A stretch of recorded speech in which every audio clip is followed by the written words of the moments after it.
Shalom untuk saudara pendengar yang dikasihi Tuhan Yesus Kristus. Selamat siang dan salam sejahtera untuk kita semuanya.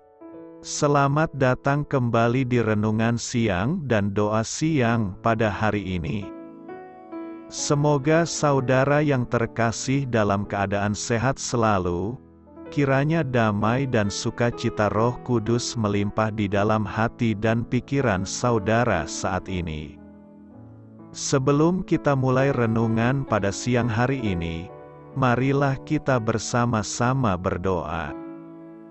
Bapa di kerajaan sorga, terima kasih atas penyertaan yang Engkau berikan kepada saya atas siang hari yang indah ini. Terima kasih telah memberi saya kesempatan untuk selalu dapat bersyukur atas segala pekerjaan yang aku kerjakan. Maka dari itu, saya mohon sertailah selalu diri ini sepanjang hari ini.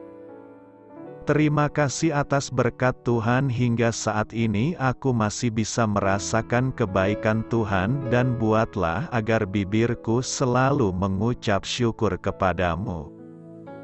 Tuhan Yesus Kristus, terima kasih pada saat ini saya masih bisa bekerja. Tuhan, saat ini saya akan memulai pekerjaan saya. Berkatilah pekerjaan ini dan sertailah sepanjang saya selama bekerja pada hari ini, agar menjadi berkat bagiku, bagi keluargaku dan juga tempat saya bekerja. Berkati seluruhnya di siang hari ini agar berjalan dengan baik dan menjadi berkat untuk kami jalani bersama dengan anak Tuhan yang lainnya. Dalam nama Tuhan Yesus, aku berdoa. Amin. Sahabat saudara rohani, pembacaan ayat emas Alkitab renungan kita siang hari ini. Nats bacaan kita siang hari ini adalah, Ia telah melucuti pemerintah-pemerintah dan penguasa-penguasa dan menjadikan mereka tontonan umum dalam kemenangannya atas mereka. Tertulis di dalam kitab Kolose 2 ayat 15, bacaan kita pada siang ini terambil dari kitab Kolose 2 ayat 6 sampai dengan ayat 15. Kamu telah menerima Kristus Yesus, Tuhan kita. Karena itu hendaklah hidupmu tetap di dalam Dia. Hendaklah kamu berakar di dalam Dia dan dibangun di atas Dia. Hendaklah kamu bertambah teguh dalam iman yang telah diajarkan kepadamu, dan hendaklah hatimu melimpah dengan syukur. Hati-hatilah, supaya jangan ada yang menawan kamu dengan filsafatnya yang kosong dan palsu menurut ajaran turun-temurun dan roh-roh dunia, tetapi tidak menurut Kristus. Sebab dalam Dialah berdiam secara jasmania seluruh kepenuhan kealahan, dan kamu telah dipenuhi di dalam Dia. Dialah kepala semua pemerintah dan penguasa. Dalam Dia kamu telah disunat, bukan dengan sunat yang dilakukan oleh manusia, tetapi dengan sunat Kristus, yang terdiri dari penanggalan akan tubuh yang berdosa. Karena dengan Dia kamu dikuburkan dalam baptisan, dan di dalam Dia kamu turut dibangkitkan juga oleh kepercayaanmu kepada kerja kuasa Allah, yang telah membangkitkan Dia dari orang mati. Kamu juga, meskipun dahulu mati oleh pelanggaranmu dan oleh karena tidak disunat secara lahiriah, telah dihidupkan Allah bersama-sama dengan Dia, sesudah Ia mengampuni segala pelanggaran kita, dengan menghapuskan surat hutang, yang oleh ketentuan-ketentuan hukum mendakwa dan mengancam kita. Dan itu ditiadakannya dengan memakukannya pada kayu salib. Ia telah melucuti pemerintah-pemerintah dan penguasa-penguasa dan menjadikan mereka tontonan umum dalam kemenangannya atas mereka. Ayat di atas terambil dari kitab Kolose 2 ayat 6 sampai dengan ayat 15. Mari kita mulai renungan siang kita.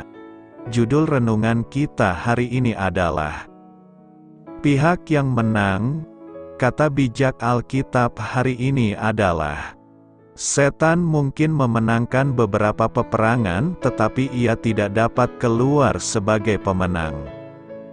Cerita renungan siang kita hari ini adalah zaman sekarang. Hanya sedikit orang yang mempercayai ide penyembahan berhala bahwa dunia berada di bawah kendali para dewa perang, misalnya Artemis, Pan, dan Apollo. Namun demikian, orang-orang skeptis yang sangat terpelajar ternyata malah mengakui keberadaan kekuatan-kekuatan yang tidak mampu kita kendalikan.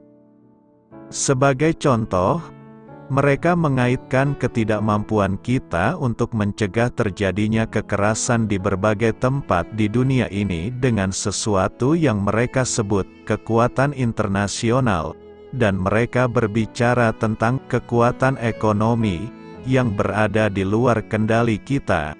Misalnya, jutaan orang masih menderita kelaparan meskipun tersedia cukup makanan di dunia ini bagi setiap orang di muka bumi. Alkitab dengan sangat gamblang mengakui keberadaan makhluk roh atau kekuatan yang tidak kelihatan, tetapi sangat nyata. Di dalam Efesus 6 ayat 11 dan ayat 12. Rasul Paulus menyebutkan bahwa peperangan kita yang terutama adalah melawan pasukan malaikat pemberontak yang dipimpin oleh setan. Kabar buruknya adalah para malaikat pemberontak itu ternyata lebih pintar dan kuat daripada kita. Namun, kabar baiknya adalah Tuhan Yesus telah mengalahkan mereka melalui peristiwa kematiannya di atas kayu salib. Ia telah melucuti pemerintah-pemerintah dan penguasa-penguasa dan menjadikan mereka tontonan umum dalam kemenangannya atas mereka. Ada banyak hal yang berada di luar kendali kita, tetapi kita tidak perlu merasa gentar. Kita yang telah percaya kepada Yesus, berada di pihak yang menang. Apakah yang dimaksud pemerintah, penguasa, dan penghulu? Ungkapan pemerintah-pemerintah, penguasa-penguasa, dan penghulu-penghulu ditemukan sebanyak 6 kali di dalam Alkitab. Di setiap tempat ungkapan ini muncul, konteksnya jelas bahwa kata-kata tersebut sedang merujuk kepada berbagai macam roh yang jahat yang berperang melawan umat Allah. Penguasa dan penghulu setan sedang terlibat di dalam konteksnya, makhluk yang berkuasa di alam gaib yang tak terlihat yang melawan segala sesuatu dan semua umat Allah. Kutipan pertama ungkapan tersebut ditemukan dalam Roma 8 ayat 37-39. Tetapi dalam semuanya itu kita lebih daripada orang-orang yang menang, oleh Dia yang telah mengasihi kita. Sebab aku yakin bahwa baik maut, maupun hidup, baik malaikat-malaikat, maupun pemerintah-pemerintah, baik yang ada sekarang, maupun yang akan datang, atau kuasa-kuasa, baik yang di atas, maupun yang di bawah, ataupun sesuatu makhluk lain, tidak akan dapat memisahkan kita dari kasih Allah, yang ada dalam Kristus Yesus, Tuhan kita. Ayat-ayat tersebut berbicara mengenai kemenangan Kristus di atas semua kuasa yang melawan kita. Kita, lebih daripada pemenang, karena tidak ada kuasa, baik kehidupan, kematian, malaikat, iblis, apapun juga yang dapat memisahkan kita dari kasih Allah. Penguasa yang disebut di sini ialah mereka yang mempunyai kuasa supranatural, baik yang berasal dari guru palsu atau nabi palsu atau iblis-iblis yang menguatkan mereka.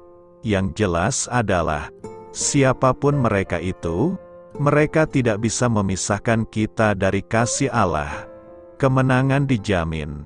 Sangat disayangkan apabila kita terus berusaha mengidentifikasi kuasa-kuasa tersebut dan gagal memahami tujuan dari ayat tersebut, yaitu jaminan tentang apa yang telah dilakukan Allah demi menyelamatkan kita. Salah satu lagi kutipan dari ungkapan tersebut berada di dalam Kolose 1 ayat 16. Karena di dalam Dialah telah diciptakan segala sesuatu, yang ada di sorga dan yang ada di bumi, yang kelihatan dan yang tidak kelihatan, baik singgasana, maupun kerajaan, baik pemerintah, maupun penguasa, segala sesuatu diciptakan oleh Dia dan untuk Dia. Pada ayat ini kita mendapatkan sebuah pernyataan yang jelas bahwa Allah adalah pencipta dan penguasa di atas segala penguasa, baik di atas mereka yang tunduk padanya maupun mereka yang membangkang terhadapnya. Apapun kuasa yang dimiliki oleh penguasa-penguasa kejahatan, mereka tidak lepas dari pengendalian Allah kita yang berdaulat, yang dapat menggunakan orang jahat untuk menggenapi rancangannya yang begitu sempurna. Pada pasal berikutnya dalam kitab Kolose, kita membaca tentang kuasa agung Yesus di atas kuasa-kuasa lainnya. Ia telah melucuti pemerintah-pemerintah dan penguasa-penguasa dan menjadikan mereka tontonan umum dalam kemenangannya atas mereka. Sesuai dengan aturan, semua kuasa diciptakan oleh Kristus sehingga semuanya berada di bawah kendalinya. Mereka tidak perlu ditakuti, karena kuasa mereka telah dilucuti oleh salib Kristus. Sang Juru Selamat, kematiannya, mengambil alih kuasa dari mereka serta segala sesuatu yang mereka rampas. Setan serta tentaranya telah menyerang dunia dan menjadikan manusia sebagai tawanan, yang ditundukkan kepada pemerintahan mereka yang jahat. Akan tetapi Kristus, melalui kematiannya, menaklukkan penyerang itu dan merampas kembali manusia yang telah ditaklukkan. Kolose 2 ayat 14 sedang berkata mengenai Yesus yang dipaku di atas salib bersama dengan tuduhan kesalahan kami, rekaman dosa kita, yang digunakan setan untuk menuduh kami di hadapan Allah, dipaku bersama Kristus di atas salib.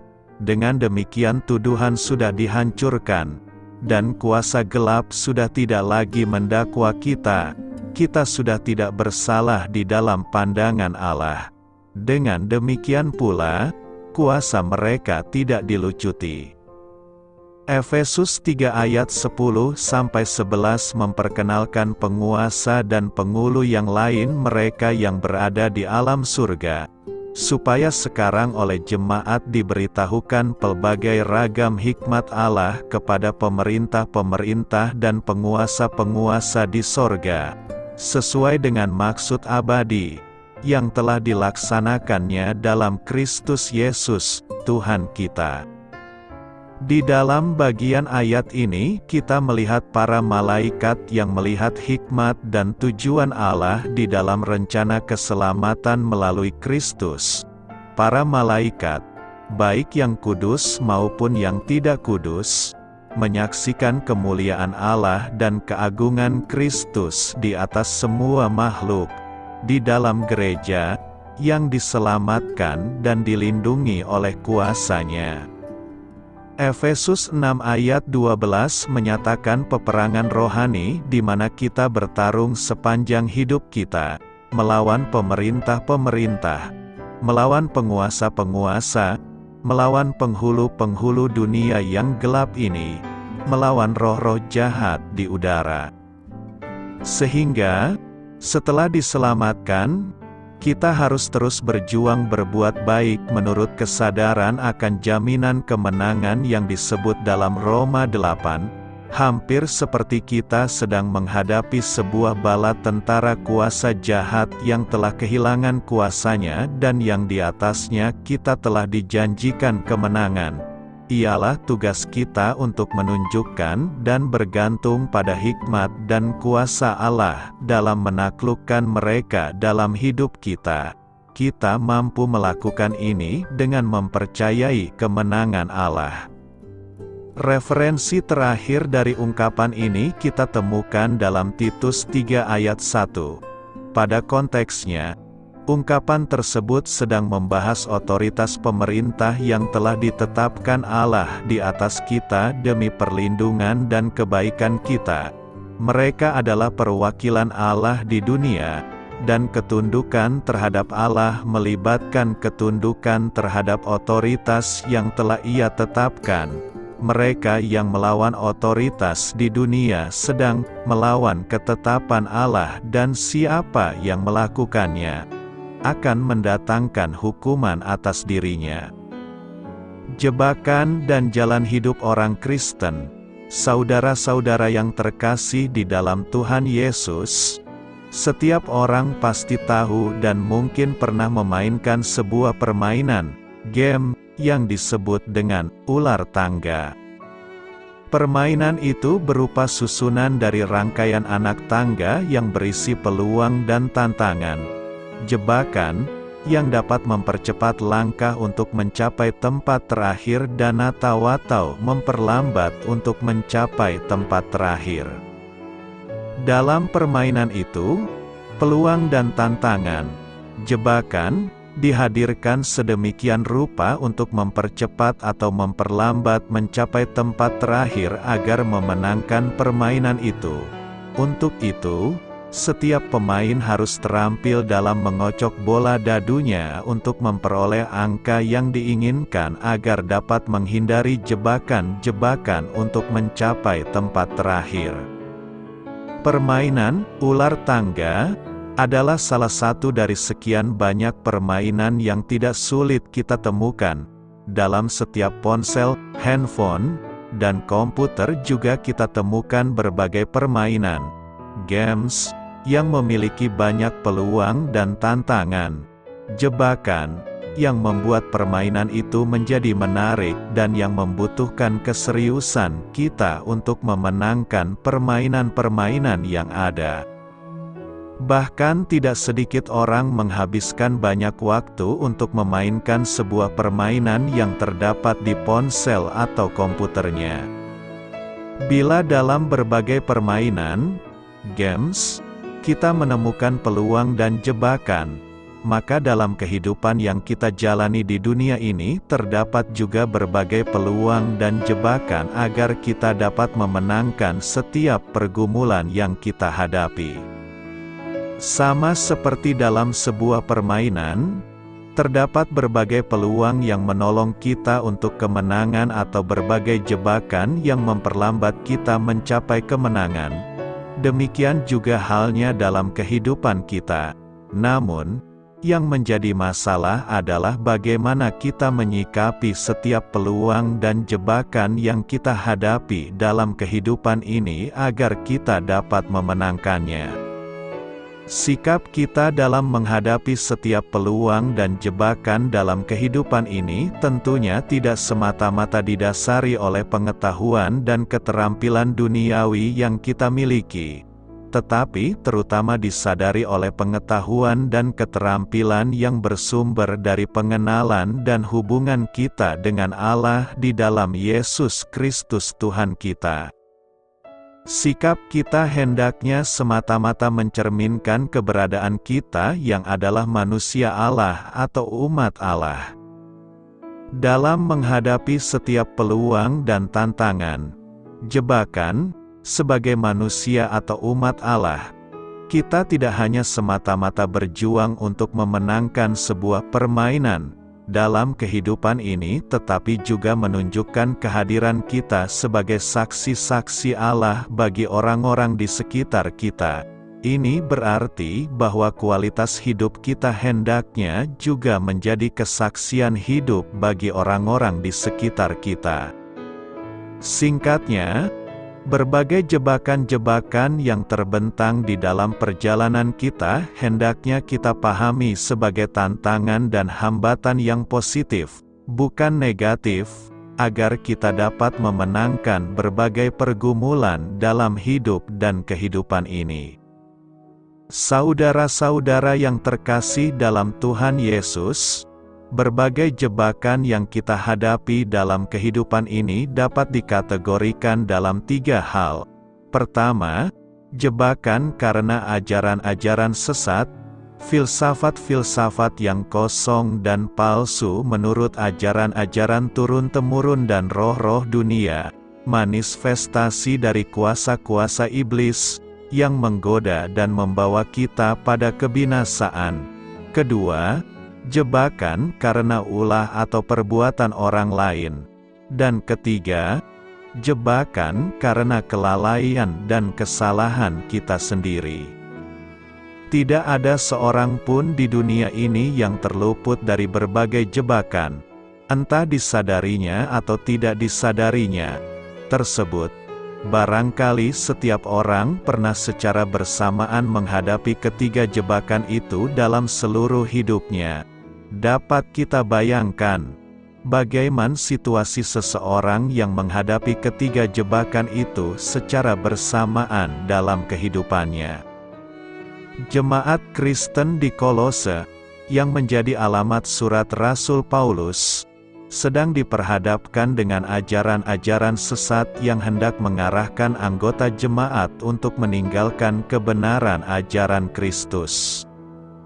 Dalam suratnya ini, Rasul Paulus lebih menekankan nasihat-nasihatnya kepada orang Kristen non-Yahudi, yang seringkali menjadi sasaran empuk bagi ajaran yang menyesatkan mereka. Mereka memberi tempat utama kepada kuasa-kuasa dari dunia roh, sehingga peluang untuk menempatkan Kristus dalam posisi yang sebenarnya semakin tersisih. Hal itu bisa kita baca dalam Kolose 2 ayat 18, yang berbicara tentang orang-orang yang berpura-pura merendahkan hati dan beribadah kepada malaikat. Paulus dengan tegas mengatakan adalah kesalahan besar bila orang Kristen terpengaruh oleh ajaran seperti itu. Dengan tegas Paulus berkata, "Hati-hatilah, supaya jangan ada yang menawan kamu dengan filsafatnya yang kosong dan palsu menurut ajaran turun-temurun dan roh-roh dunia."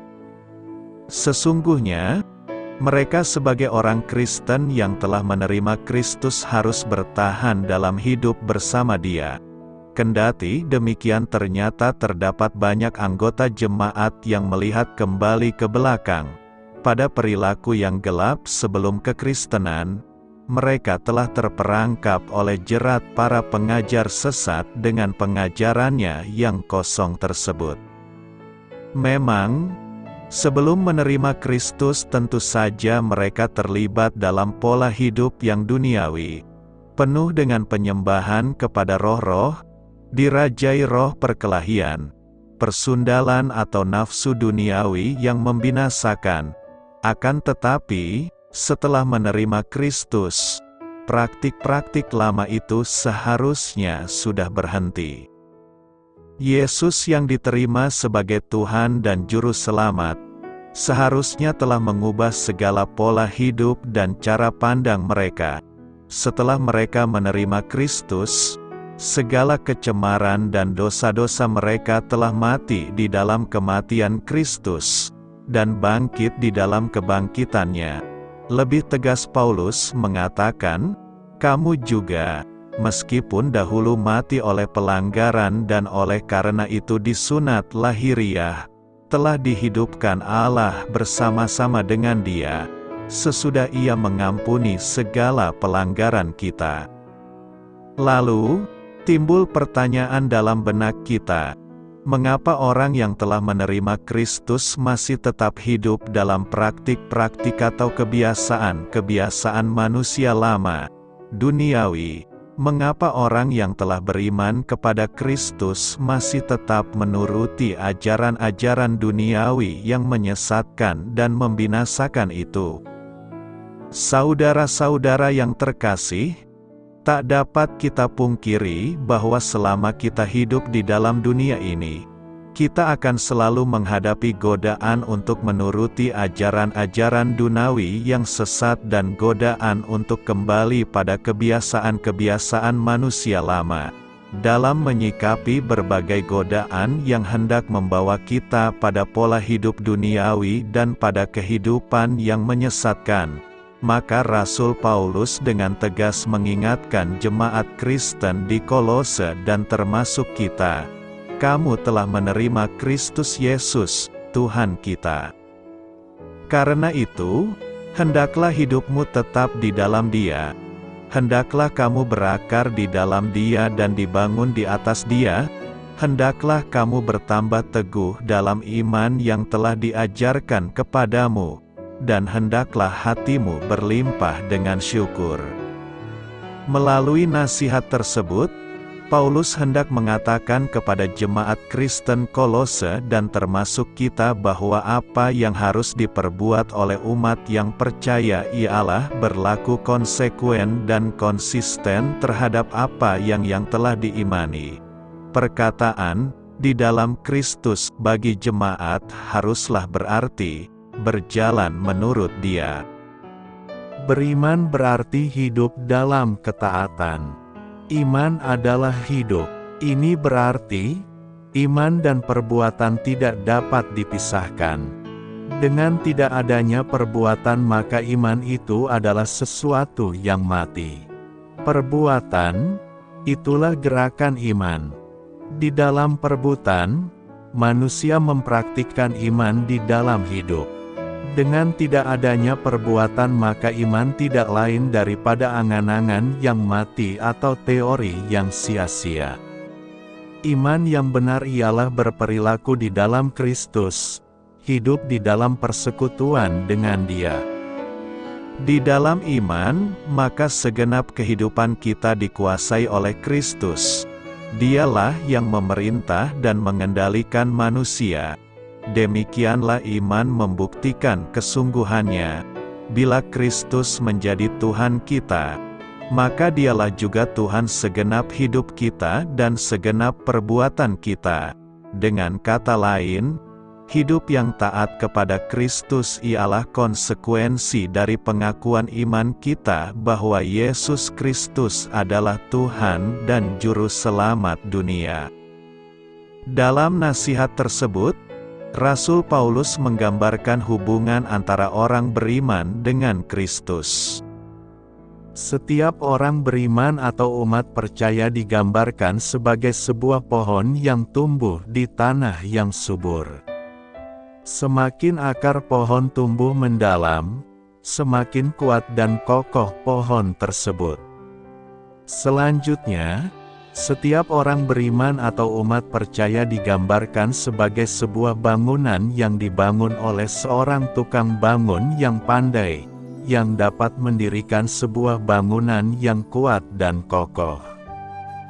Demikianlah setiap orang beriman dan jemaat harus dibangun olehnya, sehingga menjadi satu rumah, bait Allah. Ini berarti bahwa setiap orang beriman dan jemaat hendaknya terus-menerus diteguhkan, dikokohkan di dalam iman kepada Kristus.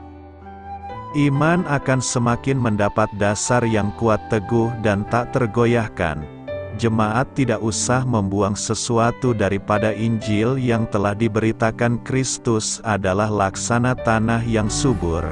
Tempat orang beriman, jemaat, dapat berakar laksana sebuah pohon. Semakin mendalam akarnya, semakin pohon itu kuat. Dengan kiasan lain, Rasul Paulus menggambarkan orang beriman, jemaat, laksana bangunan rumah yang teguh dan kokoh yang dibangun oleh tukang bangunan yang pandai, Kristus.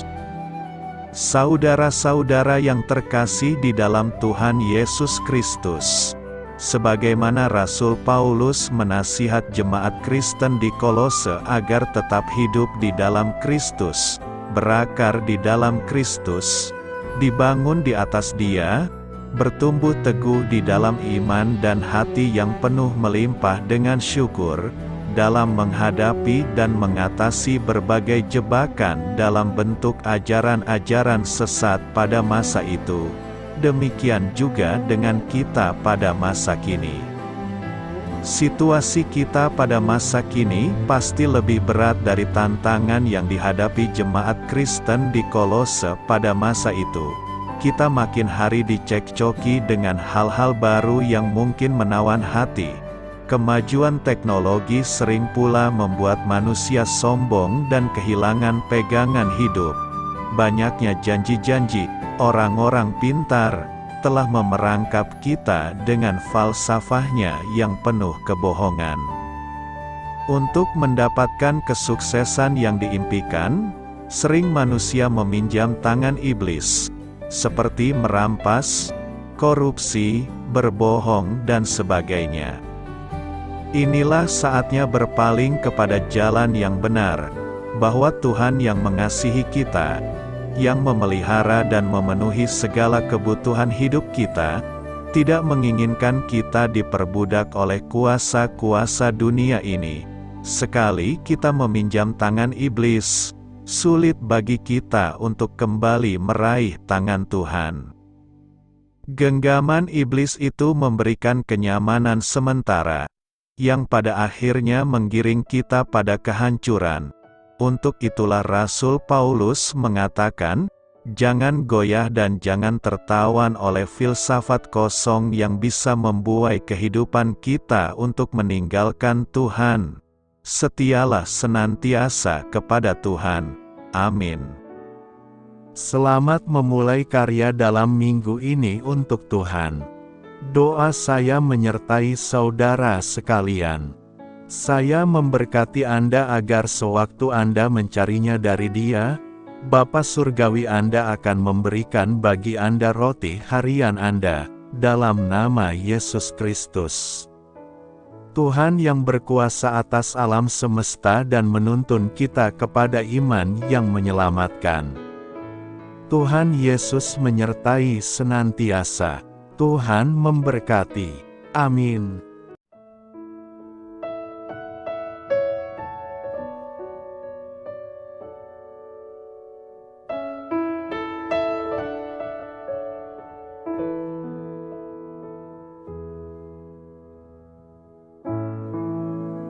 Demikianlah renungan firman Tuhan pada siang hari ini.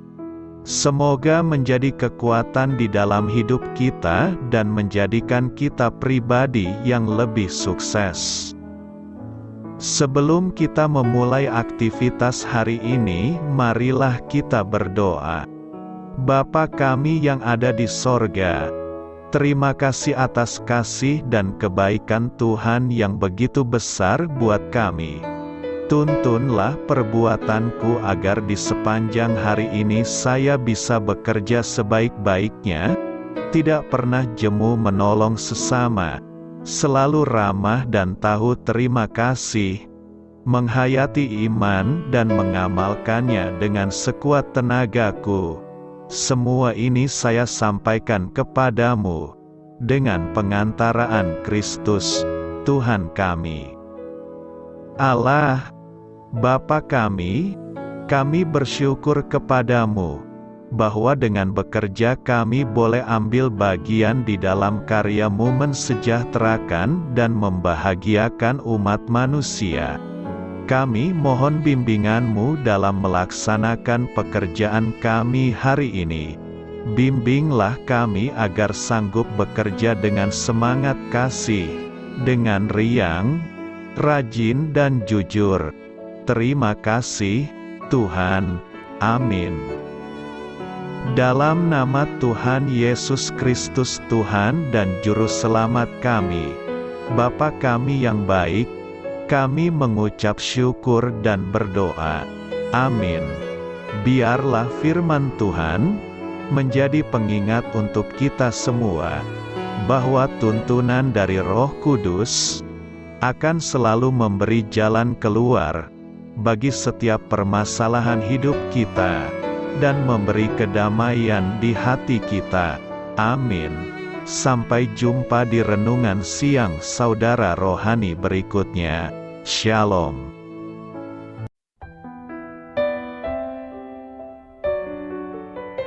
Halo untuk semua pendengar saudara rohani yang terkasih di dalam nama Tuhan Yesus Kristus dimanapun berada.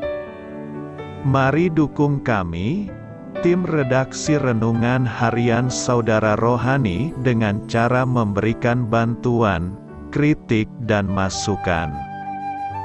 Saudara dapat memberikan masukan melalui kolom komentar di bawah atau mengirim kepada kami langsung melalui email yang tertera di layar Anda, saudararohani@gmail.com.